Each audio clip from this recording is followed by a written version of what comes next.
तुम्ही खिशात चॉकलेट ठेवलं आणि जर ते खिशातच वितळलं तर? असंच काहीतरी महायुद्ध दुसरं होत असताना झालं एका सायंटिस्ट सोबत.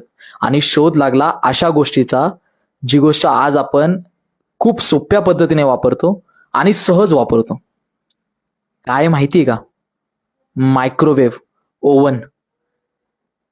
दरवेळेस गॅस एखादी गोष्ट गरम करतो किंवा उष्णता एखादी गोष्ट गरम करतो असं शिकवलं जातं, पण ओव्हन किंवा आपल्याला मायक्रोवेव्ह माहीतच नाहीये.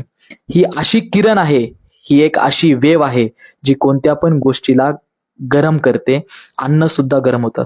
खूप साऱ्या कंपन्यांमध्ये तुम्ही पाहिलं असेल की ओव्हन मध्ये डबे ठेवले जातात, अन्न गरम केलं जातं, जेवण गरम केलं जातं आणि मग मग ती लोक ते खातात.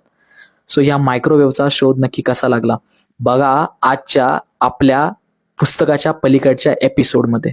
नक्की हा.